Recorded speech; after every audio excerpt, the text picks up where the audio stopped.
Hello, and welcome to my talk about our paper, Zeno filter to infinity in tiny steps. This is a work done together with Naveed and Neve and was published in SIGMOD 2026. A filter is a small probabilistic data structure that answers membership queries to a set of data. If a key does exist in the set, it guarantees no false negatives, meaning that it always answers yes. But if a key doesn't, it allows false positives with a tunable probability epsilon. In many cases, the dataset is large and must be kept in storage or over the network. And the filter is small and can be kept in a faster medium such as the memory. So if a query for a non-existing key comes in, querying the filter can potentially save expensive storage accesses or network hops. In many applications, the filter is allocated a fixed size tailored for a maximum data capacity. But oftentimes, the data grows dynamically and it's infeasible to know the maximum data size up front. So this begs the question of how a fixed size filter can effectively handle such growing data sizes. And there are some workarounds to this.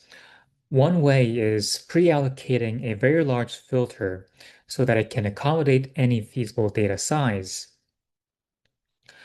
But this is going to require a very large memory allocation up front.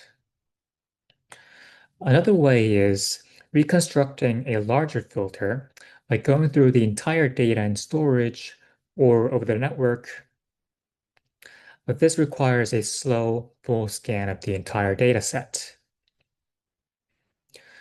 We can also think of collecting a number of fixed-size filters into a chain.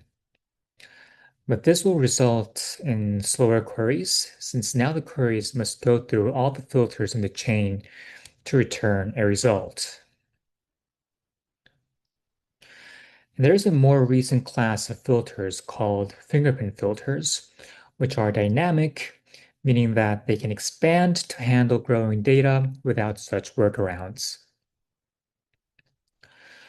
These fingerprint filters operate by maintaining the fingerprints of each key, which is a small hashed representation of a key.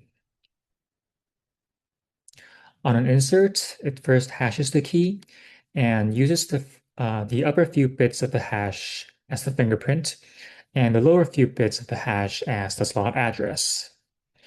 So on insertion, the filter goes to the slot address and maps the fingerprint to that location.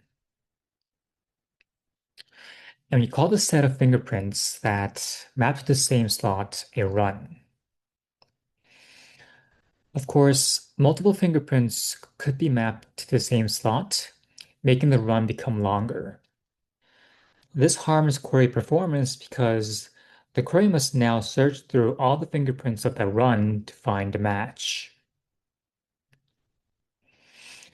And an expansion in a fingerprint filter works by taking the lowermost bit of the fingerprint and appending it as the uppermost bit of the slot address. Because we take away one bit from the fingerprint every time the filter expands, we call this method the fingerprint sacrifice method.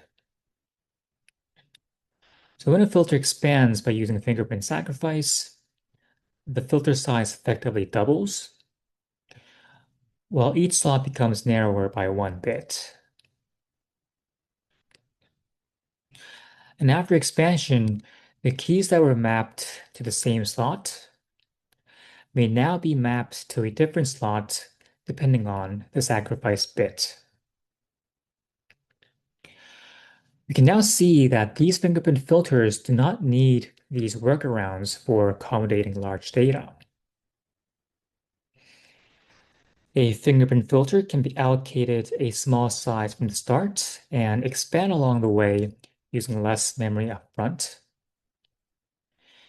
And we no longer have to do a full scan of data for reconstruction since we only rely on the fingerprints for the filter to expand. And also, we can keep all the data in a single filter, making the queries faster. Now, what can we say about the false positive rate of such fingerprint filters?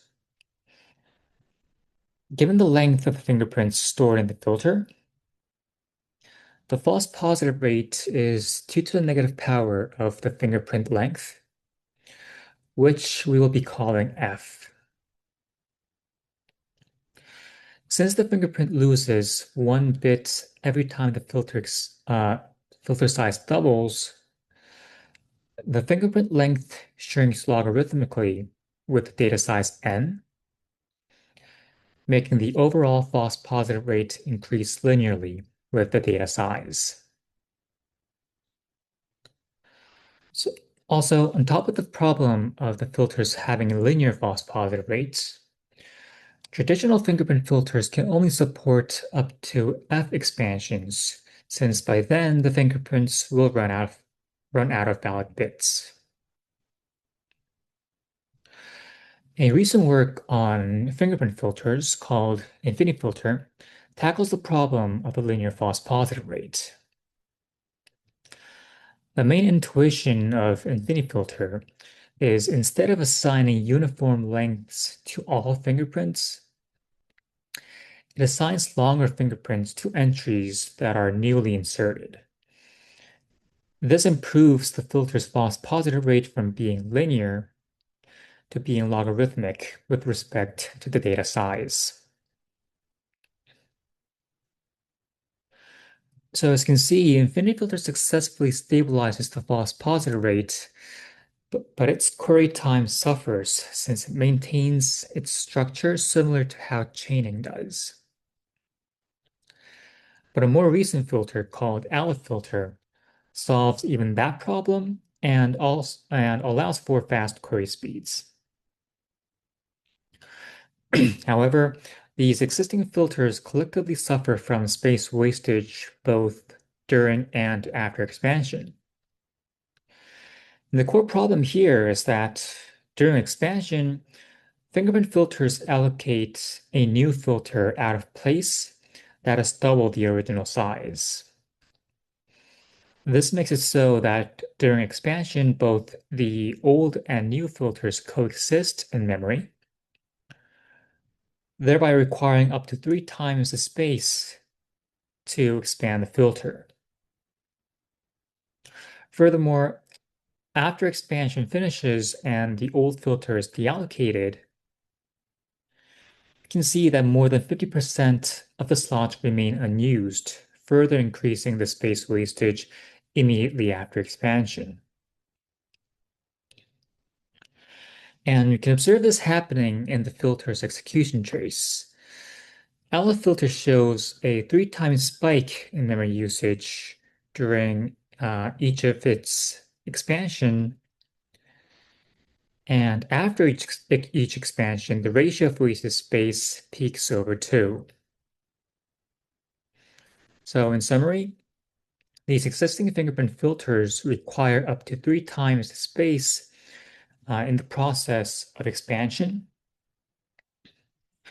And our research goal is to design a new filter that keeps the desirable properties, yet reduce the wasted space to be below 3x.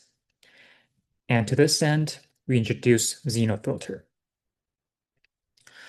Zeno filter is also a fingerprint filter that tackles the space wastage during expansion by expanding in place, and further handles the space wastage after expansion by introducing a new technique called stretching. Now let's first go into how Zeno filter expands in place in a space-efficient manner. One of the simplest ways of expanding the filter in place would be having a directory and allocating the filter in fixed size blocks. When the filter fills up and new blocks must be allocated, The directory size must also double in size to accommodate more block allocations. The problem is, since the block size is fixed, this scheme will be wasting space depending on how small or large the block size is configured to be. For example, if the block size is configured to be too small and the filter fills up, the directory must now expand by a factor of 2, making the scheme waste space on the directory side. On the other hand, if the block size is configured to be too large and the filter doesn't fill up to the block's capacity, the space will be wasted in the block side as the block is now under full. So the goal now becomes designing an in-place expansion scheme that reduces the combined space wastage from both the directory and the allocated blocks. And to this end, we take inspiration from the paper Resizable Arrays in Optimal Time and Space. The main intuition here is to configure the blocks to grow gradually in size, which would in turn make the directory grow more slowly. Specifically, we configure the largest allocated block to hold square root of n slots, so that there are approximately square root of n blocks allocated in total. And this makes the directory to also hold square root of n pointers, making the combined space wastage of both the directory and the largest allocated block to be limited by square root of n. Another advantage of this design is that by having the directory only store square root of n pointers, the directory can now fit comfortably in cache even for large data sizes, allowing for fast constant time accesses to the filter.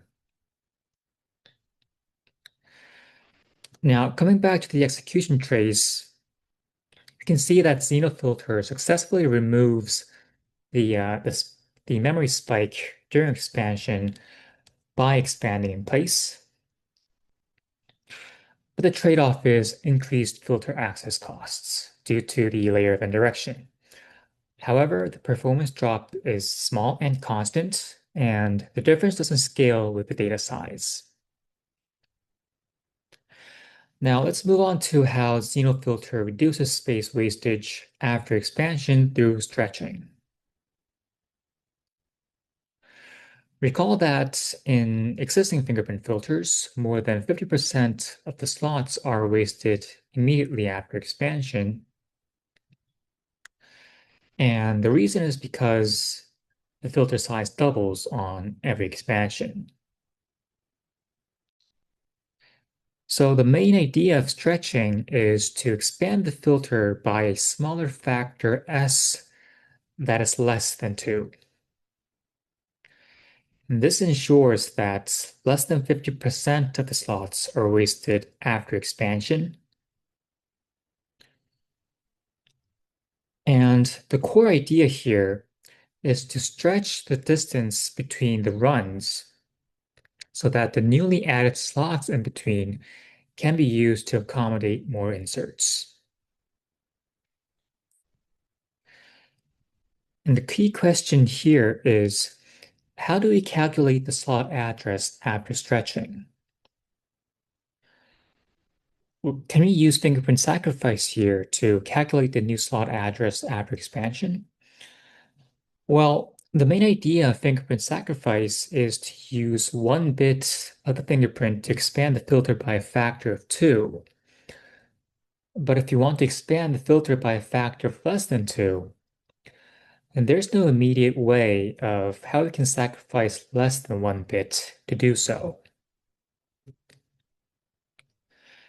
The simple solution would be multiplying the original slot address by the expansion factor S.